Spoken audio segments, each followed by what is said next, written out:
And we are live, I think. We are live. This is wonderful to see.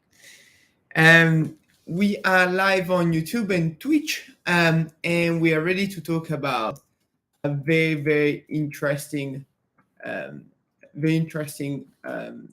That is fiscal justice.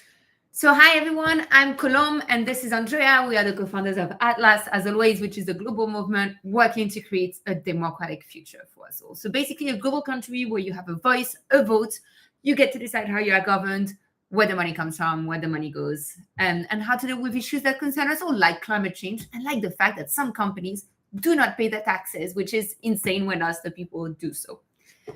And so, we started the show a couple of weeks ago with the idea of one, learning how to do it because we have no idea. So send us your tips. Slowly learning. And number two, despite wanting to learn, we want to explore with you topics that are related to a global democratic country. So it hasn't been done. How do we create one? We started on the first week by looking at how nations came about. So the issue with nation states, why they were created, the issues with borders, why do we have them, and so on, to learn from our enemy. After this, we looked at supranational organization, from the Legion League 2,000 years ago to the United Nations today, going through the League of Nations, the African Union, the European Union, the Organization of American States. Together, we looked at it. We looked at all of the successes, so what we need to learn, and the reasons for which we need urgent reform. And those are not limited to, but comprising the lack of democracy, the lack of accountability and transparency, and the fact that nations' interests always come first. Yeah. And this week, we're focusing on a few topics. On Mondays, we focused on space exploration. A very cool live. Exactly. About how we can better explore space, what are the risks of the fact that nation states are selfish as fuck, and so we are not exploring space together, and many similar topics. Exactly. Yesterday, we had an emergency, so we couldn't do a live, and today we are looking at fiscal justice. Oh, yes. So, your favorite topic to be. I know little about it, but I find it fascinating, and beautiful. Also, because it's one of the few topics that if I talk about it, for example, with my dad, he would be like, oh my God, this makes so much sense that we need a global country to be able to deal with it. So I like it. I find it easy to communicate on it. Every day, either Andrea or I prepare an episode and then kind of share what we found with the other one. That's because we have limited time, limited resources, so we can't spend the whole day researching. So we do one of us does half an hour of research, which obviously is not enough for a topic, but to be able to bring some basic facts. And then we discuss it with people online. So that's why we ask all of you to share your thoughts, your ideas, in order to be able to have this conversation, learn from you, and so on. And then on Thursdays, we put out an episode that is more deeply researched. Yeah. And this one of today is a very interesting one. I just want to say that. I don't know the details, but I know you did an amazing research. And so before I jump into it, I'm going to ask you a few questions. And I just want to know if you have any thoughts, feelings towards it. Okay. And then we won't tackle them right now, but it's too open. And anyone who's watching it, feel free to input with your thoughts and so on this. If I say fiscal justice, what do you think about? For me, it's related to paying your fair share and supporting your fair share of taxes, you mean? Yeah, of taxes and supporting the community around you, suppose, and not being super selfish, basically. If I say Amazon, what do you think about? Delivery and shady billionaires. That like to fly to the moon in a penis-shaped rocket. Exactly. Okay, if I say Black Friday, what do you think about? I think about Amazon, a lot of very cheap items online. If I say taxes, what do you feel? It's not a beautiful topic. It's kind of an annoying one. But I suppose we need to pay them. So feel free to answer online. The reason for which I'm saying this, so I'll get to Amazon. We'll actually talk quite a bit about Amazon today, about fiscal justice and what it means and so on. But first, I remember a friend of mine, the first time I had to pay my taxes, I was talking about it with a friend of mine, and I was like below the minimum wage in the US. It was bad, and I still had to pay taxes, so I was complaining about it, which honestly was fair because I live below the poverty line in the US. And a friend of mine told me, look, for my dad, it's always been a huge pride to pay his taxes. So he passed this on to us because it means that you get to contribute to the life of your country. It means that you manage to do well enough to be able to get to this stage. And now you get to support others after having beneficiated yourself from it. And I thought it was a very beautiful way. Since then, I actually really enjoy paying my taxes. I have a special pot on my Monzo account with taxes that I move my money every month. And it's just before starting, I think like we see taxes as the most annoying thing in the world, but it has a beautiful thing because when we say, you can protest with your wallet or change things with your wallet, well, through taxes, you actually do. That's true. You pay your taxes or you don't, but ideally you do. And as a result, a state entity, whether it's at the local, regional, or national level, gets to have the means to support others, to provide services for you and for others, and to basically bring people together. I think it's actually quite amazing to see. And we've all benefited to some extent from the taxes we've paid, unless you live in a highly corrupt state. But even in a highly corrupt state, you probably have still some kind of state presence. Yeah, roads, you pay for the roads and so on and so forth. Exactly. I just wanted to do that because whenever I talk about taxes, people go a bit like, and I get it. I wonder why. No, but I get it. But at the same time, if you think about it, it means that you get to contribute and support others. And it's kind of beautiful. Anyhow, before getting all romantic on taxes, because I soon have to pay my taxes, so I will feel differently. Let's talk, before talking about taxes themselves, about Black Friday. So soon is Black Friday. I think it's starting on this Friday, which actually Amazon actually started it last Friday, but it's ongoing because it's no longer one day. And it's basically when many stores offer highly promotional sales at super, super low prices.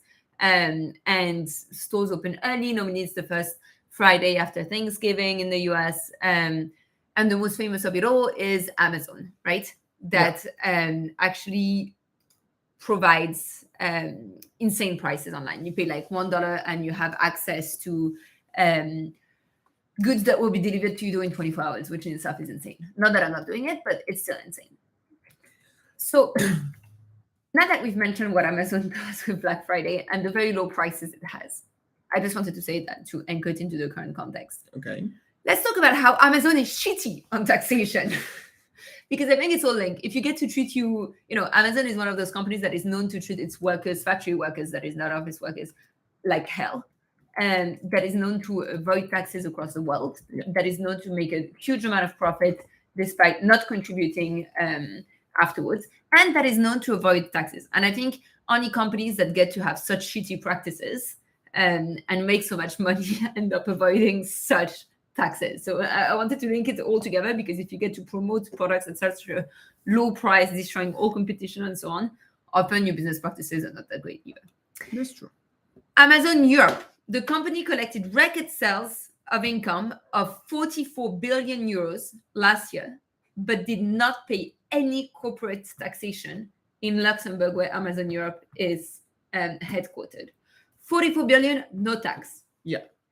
Let's say another one. Amazon Global, which is headquartered in the US, avoided 5.2 billion in corporate federal income taxes in 2021. And it's not just in 2021. I mean, I saw a graph, it's like the last 4 years, they basically keep on avoiding taxation. Obviously using mostly legal loopholes, but it's really, really astonishing. Yeah. So in 2021, the company reported record profits of more than $35 billion. This is 75% higher than its 2020 record haul. It paid only 6% of those profits in federal corporate income taxes. Okay. And that's because it has tax breaks. Because if it didn't, it would have paid 21%, which is more than 7.3 billion. Oh. Instead, it paid 2.1 billion in taxes. So it avoided, just in the US, Amazon avoided $5.2 billion of federal income tax. In Europe, zero tax, despite the fact that it had a record sale income of 44 billion. Incredible. Just think about those numbers. And then just have fun. Google like a local restaurant next to you and check how much taxes they pay. Because I remember doing this for some pizzerias in Italy, and they paid more taxes than Amazon paid in the whole of Europe. Yeah, it's clearly wrong. I mean, we discussed this in the past. I think it was one of the big topics that you always hated about big multinational. It makes sense. I mean, 5 billion avoid it. I mean, these basically free healthcare for thousands of people. I know, but it's insane. And that's just in the US. It's just in Across the the US. world, it's much more. So the reason for which we're talking about money today is today the global order, that was an intro just to show you the insanity of it all. Today, the global order does not have a proper taxation system. And I'll talk in 2 seconds about some steps that have been taken in the last few years by the G20, although I think that they're ridiculous and ridiculously low. But it has zero global fiscal justice. And it's insane because whether you like it or not, we already live in a globalized world. We already live in a global economy. Multinational companies operate beyond their borders. Multinational companies like Facebook, like Amazon, already behave in a global manner, but they pay very little taxes in very few countries. And that's because we think of them within national frameworks. We don't have a global tax framework. We have loopholes. We have tax haven. We don't have a global tax or fiscal system. The number, I actually gave a TED talk on this a couple of years ago. I sound like such a douche saying this, but I did the research for it. The number is that countries are deprived of at least $500 billion annually from the lack of a global tax system. $500 billion. Incredible. To put it in perspective, with half of that amount of money, we could put an end to global hunger for 1 year. With $250 billion, we could. So just with 1 year of taxation on multinational companies, I'm not even talking on everyone across the world, just multinational companies that evade taxes, we end for 2 years poverty with 1 year of taxation. It's insane that it's not the case. And then I hear, oh no, but if we have a globalized world, we won't be able to deal with it. Too many people will be poor and we'll have to pay for them. Well, one, it's the right thing to do. Second, multinational companies can put an end to poverty across the world, to global hunger. I think it's incredible. Like, I perfectly remember when we spoke about this on TED, and I was mesmerized by the numbers. Like, how is this acceptable? How is no one like, I mean, people are protesting, but how is it come there is no push for like a global tax system in the United Nations or elsewhere to actually deal with the problem? Because every year, these are massive money lost to all of us. All of us, meaning even the CEO of Amazon, is actually not getting public service that could come from this tax revenue. Is incredible. Yeah, well, I mean, Bezos was She gets fine, other yeah. stuff. I don't really I mean, feel like bad for this, but every what you mean. citizen on the planet. So before we talk actually about, so all of those are examples to show the insanity of the system. We need a global order that has competences over multinationals, over citizens, over nation states to make sense of it.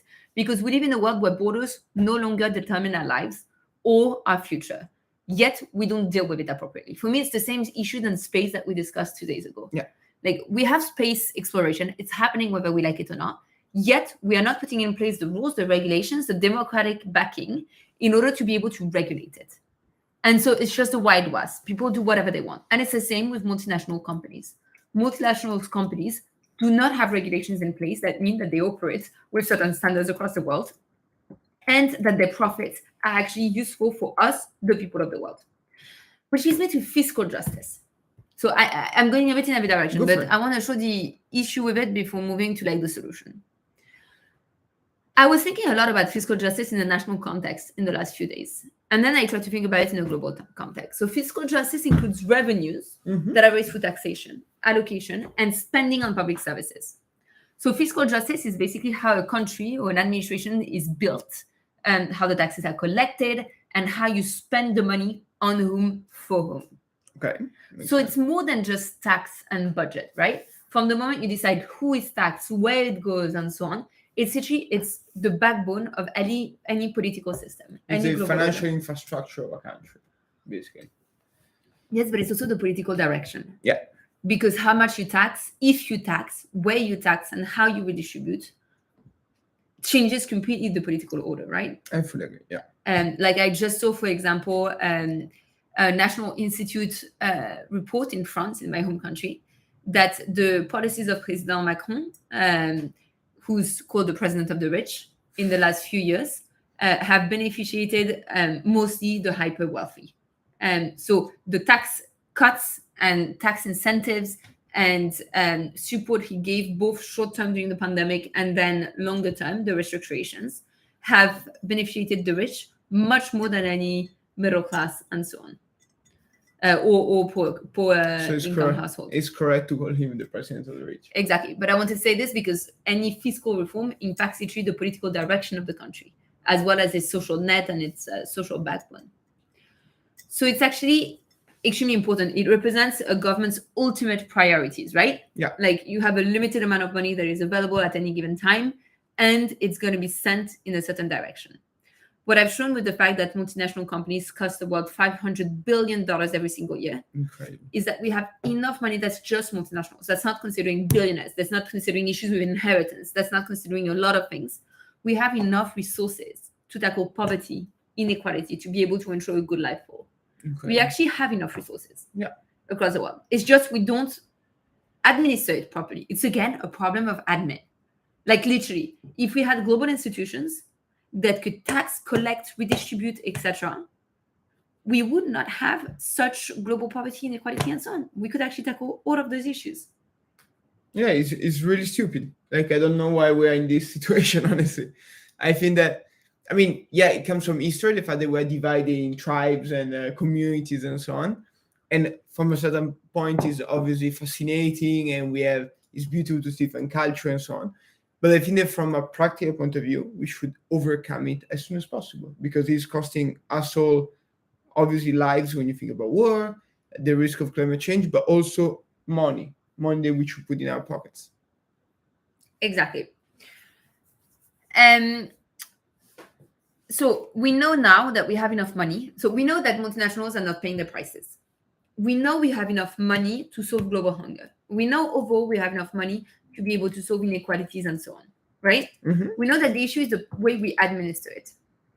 I want to talk about a few more things. So the money is lost because we don't collect it. But then it actually means there's something else. The fact that we don't have a harmonious system of corporate tax rates, for example, and that some countries offer generous exemptions, some accept tax avoidance and evasion. You have something called tax havens, where people don't have to pay where people and companies don't have to pay their taxes, and as a result, companies are registered there, are based there, and so on, so that it provides advantages to a certain country. Means that you have competition that brings everyone to the lowest potential point, which is extremely stupid. It's why you have standards in society. If you didn't have standards on how an oven should operate, you would build the cheapest potential one that people would build that would cause huge hazards, right? You have certain standards so that you can't go below a certain standard of safety. In the way the world is administered, it's not the case. So right now you have countries, but also within countries, you have states and cities as well. So in the US, I don't know if you remember the news, I don't even remember the states, but of Amazon, that was like states were putting bids to have it headquartered there. I think New York was. Yeah, with like huge tax breaks, etc., etc. Like, it's insane to be able to do this. It makes no sense. I understand it creates jobs and so on, but it's insane. Multinational companies that generate profits should pay taxes. It's very simple. They make money, you pay taxes. It's like individuals. You make money, you pay taxes. It's very, very simple, right? Instead, you have tax havens, you have tax exemptions, you have avoiding to look at it, and so on. And this is because it's basically a race to the bottom. Governments want to attract investments, so they make decisions that favor the interests of big businesses over the interests of people and communities. Yeah. And that really matters. You have it, I'm taking Amazon with some states with a race to the bottom, but you have it as well with, like, I remember some companies that really destroyed local environments and so on. And it was completely against the interests of communities, but still it happened. And this is when you see that economic power, like Amazon, translates into political power. Because if you have economic power, suddenly, which is insane. So you have money, so you don't have to pay taxes. Or simply you can generate a lot of jobs, and so you don't pay taxes. It's really sad, like, to see how you have to attract. I mean, again, it's the logic of money. So we understand that, but I think it's very sad to see it applied, because, I mean, a company that avoids 5 billion taxes in 1 year doesn't need additional tax incentives to move its headquarters to New York, right? Exactly. So far, we explained money is lost. It's a race to the bottom, and economic power translates into political power, which is insane. And I think there's another issue then, when we talk about it, not just within a country. So fiscal justice is an issue within countries themselves, with regions or cities that do that, but also with between countries that are creating races to the bottom, and depriving citizens of simply better public services through taxation. If Amazon paid its how much did it avoid in Europe? It made what, 44 billions of profits in Europe last year. Sales last year. It paid zero taxes. All of our public services in Europe could have been improved. Instead, it's not the case, which is crazy. I think it's also interesting to think about it differently. So I was thinking about, again, fiscal justice this morning because I was on Amazon looking at Black Friday. So I was thinking about it. So you use Amazon? I use Amazon. Oh my God. I'm a collaborator. I'm the issue. As Taylor Swift famously says, it's me. I'm the problem. It's me. Drinking tea at tea time, everybody agrees. Okay. I'm also a Taylor Swift song. Thank you for the. I think I can actually get her to hopefully, Tata, if you listen, we can work on closing tax havens together. I like to think about it not as like the way we look at global help, solidarity, and support is like if we look at charity. So when you have a humanitarian disaster, so for example, when there were I think it was like an earthquake in Mexico last year, and there were really big fundraising efforts on the Red Cross to be able to support people and so on. It's the case nonstop. When you have a big disaster, the UN tries to get countries to commit funds to be able to support other countries. NGOs have to launch crowdfunders to be able to save lives. It's charity. Countries do charity towards other countries when they feel like it, when it's politically interesting for them, and people when they feel compelled. But that's wrong. We live in a world, again, where we share resources. We share our planet's resources, water, the environment, and so on. Our financial flows are all interlinked, whether we like it or not. Multinationals are impacting the way we eat, do business, live, and so on and so forth. So why do we still consider financial, like redistribution, simply? For me, redistribution is one of the first state services. Why do we still consider redistribution to be charity when it's towards other countries instead of simply redistribution?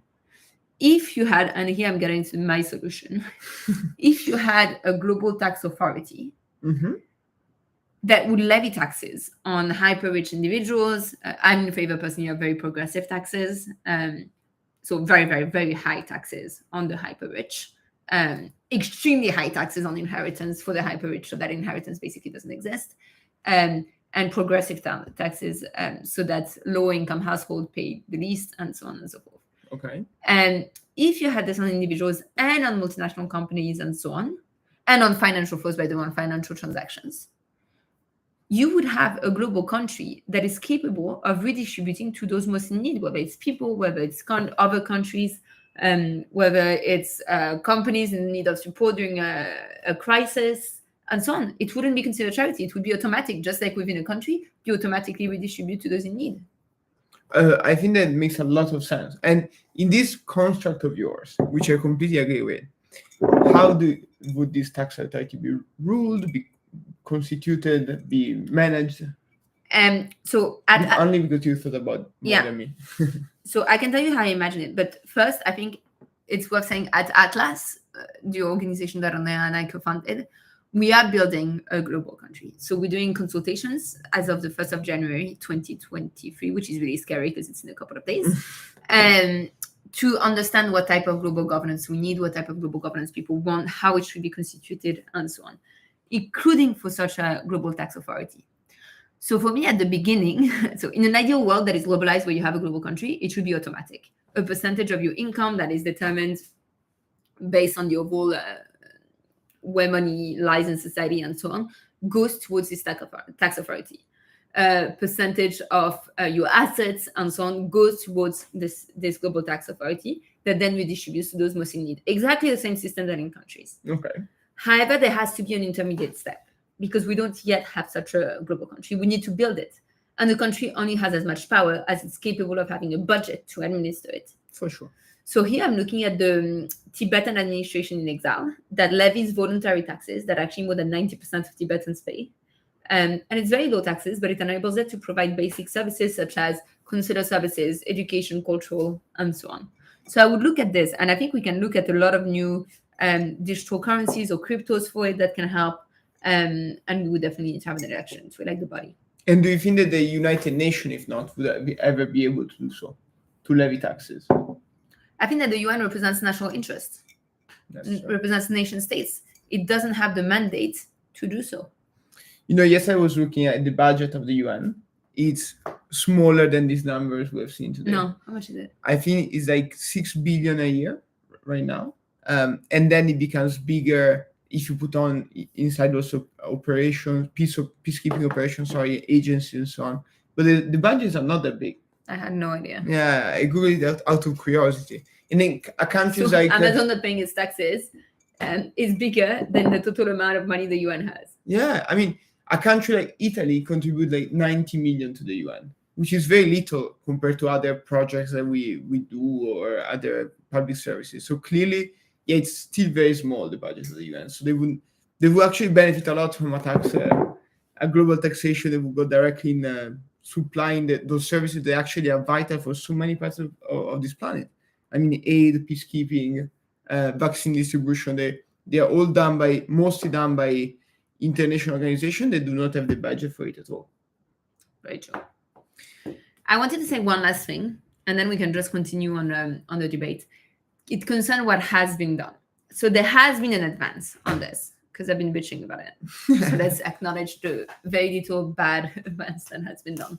It concerns the G20. So the G20 are the 20 biggest economies, also a lot of authoritarian countries, but whatever. Can you name them all?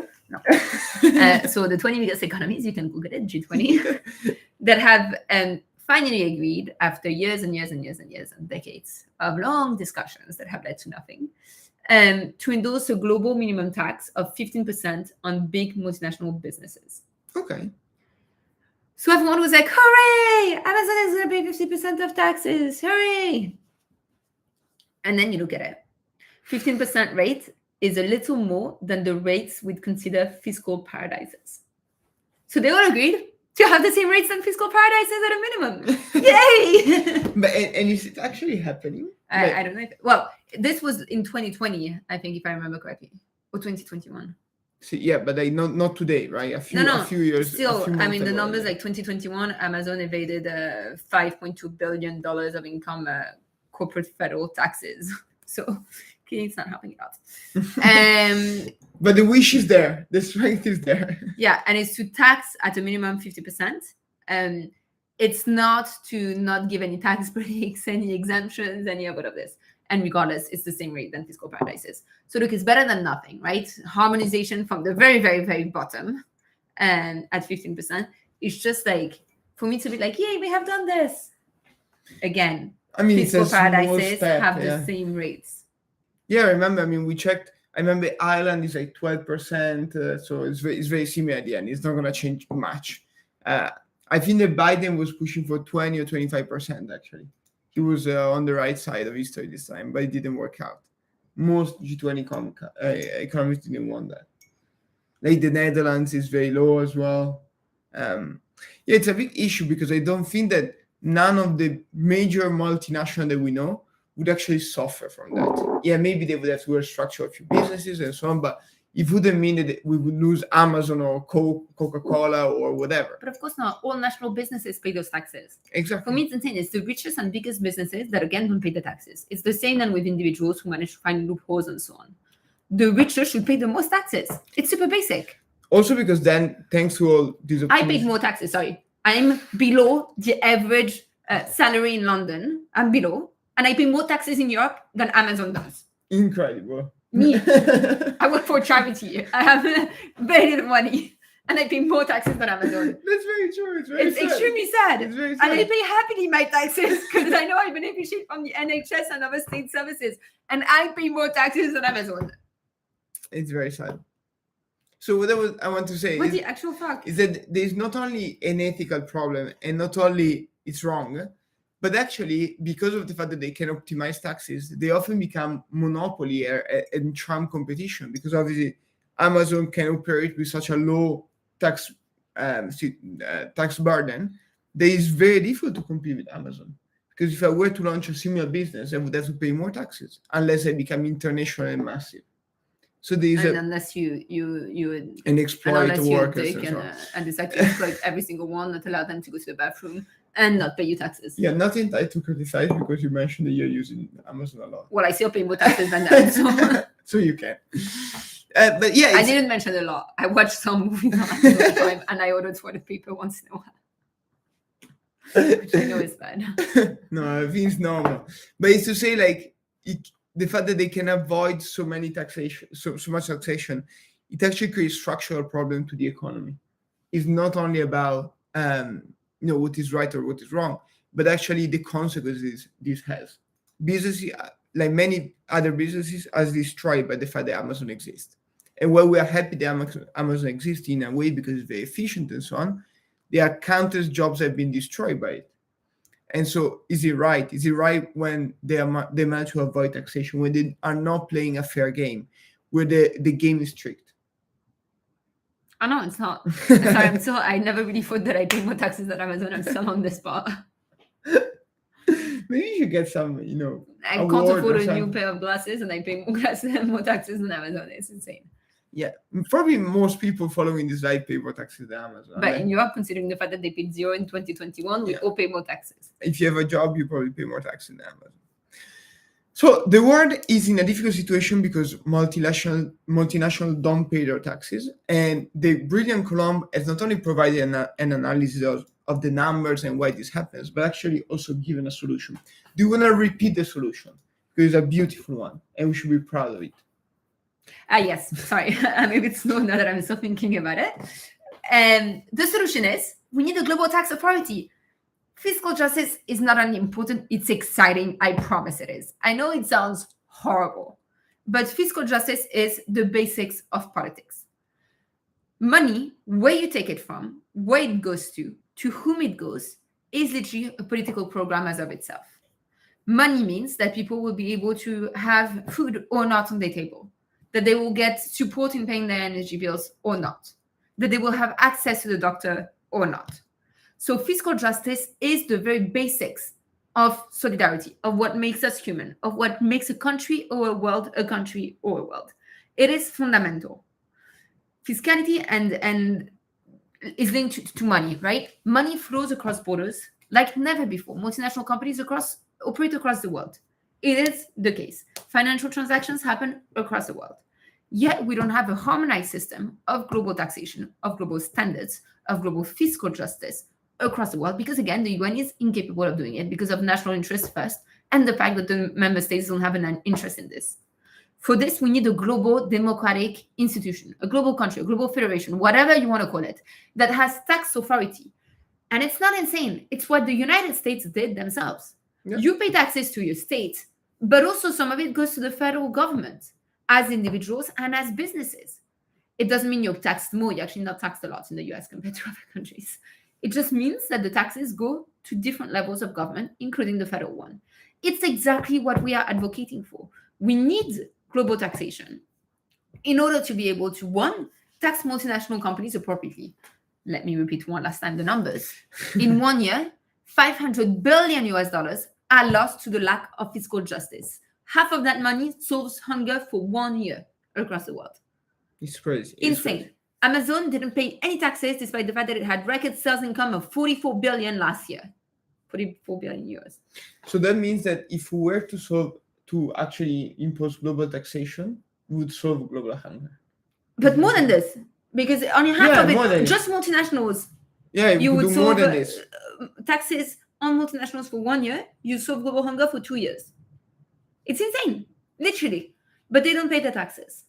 So for this, we need a global country that can levy taxes and as a result, can actually redistribute it. We will do so. We are right now working on consultations. You can sign up. We're going to be putting the link right now in the chats and so on. I'm going to get there. And so you can sign up to participate and explain what type of global governance you want. How do we ensure that it's transparent? How do we ensure that it's accountable? How do we ensure that there's no corruption? And I see that Omi's Coffee is saying, what about transparency? How this global state is going to work on transparency in terms of taxation. Exactly. Let's work together. Let's consider new tech that is decentralized, that is transparent, and so on, in order to be able to do it. Once we have this, we will start building this global country. At the beginning, obviously, it won't be recognized by others. We don't want people to pay double taxation. That's stupid. We will do probably what the Tibetan administration in exile did, which is voluntary taxation, extremely low. I think, for example, 1% of your income or 0.1% of your income, if you do this to citizens across the world, means that you have a budget to operate and be able to redistribute towards what is needed. And we will start building it. And one day Amazon will pay more taxes than I do. I think you explained very well. And on this coffee, feel free to ask more questions if it's unclear. But I have another question for you, Colombe. It's actually linked to what you said at the beginning. No, it's not about. It's not a question about fiscal. It's not a fiscal question. But actually, you say something very beautiful at the beginning, that you knew someone that was actually proud of paying their taxes because they were supporting the community. Can you explain it again? I think it was a very beautiful concept that I never heard before, and I think it's very curious. So a friend of mine at university, we're talking, the first year I paid taxes on my own. So when I started working about taxes, and I was complaining about the fact that it was so complicated. And she was telling me that her dad always told her that he was incredibly proud, and it changed my view of it. And I actually am very proud when I pay my taxes. I'm very proud every month when my Monzo pot, I put my tax money in my tax pot. Even after the news about Amazon. After the news of Amazon, okay. That if you get to pay taxes, it means that one, you live in a place where you have public services. So you have actually benefited from public services. I benefited from access to education, free healthcare, and so on and so forth. You beneficiate from this. And then you reach a level in your life, and a time in your life where you get to contribute for others. You still gain more than what you give. Most of the time. You will still get access to all of those services, but you will also get to support others. The younger people in your country, in your community that don't yet pay the taxes. And as a result, you should be happy and glad that you get to contribute to the life of your community. It's the basic principles of solidarity. And so this is one of my very intelligent friends' father. But I actually saw a reality TV star recently. I watched a lot of French reality TV. And a reality TV star called Victoria, who's in Les Marseillais in France, in case anyone watches it, give an interview. And she was asked if, like a lot of influencers, she would be moving to Dubai to have 0% income tax, which all of the people doing it, honestly, disgusting. Just saying this for all of the consultants I know who moved from McKinsey to Dubai. Shame on you. You have enough money to pay your taxes. And she was asked again, what do you think of, are you thinking of moving to Dubai, like all of the influencers, so you can beneficiate from whatever bullshit excuse of security and actually not pay taxes? And she was like, actually, really not. She said, like, I had free access to school in France, thanks to the fact that people paid the taxes. So now it's my turn to do it for others. It's completely normal. And she said it in a very clear way. She was like, I got free school, others should get free school, so my turn to pay. Like, and completely normal. It's the very basics of it. And there are many, many people that, obviously paying for out of your pocket is very annoying, but obviously when you think about why you're doing it, it's a bit easier. It gets easier because you're actually contributing to someone's life and to many people's lives. And when I think the number of times I go to the NHS, I think I definitely get more than what I contribute. Taxation is still like a very annoying topic, but there is a reason why we pay taxes. And there is a reason why the more society advances, the more people pay taxes, and the more it's normal to pay taxes. But it's also very annoying when it's unfair, right? So, for example, we are in the UK right now. For me, the UK's taxation system is messed up. It's not enough. It's not progressive enough. You have 3 tiers. At the lower tier, it's not progressive enough. And at the highest, for example, bonuses of some bankers are barely taxed. Like, it's completely unfair. Why am I taxed so highly? I'm happy to be taxed again. But if a bonus that is twice the amount of already an insane salary is not taxed, tax them extremely heavily. They already have too much money. Like, extremely heavily. That's true.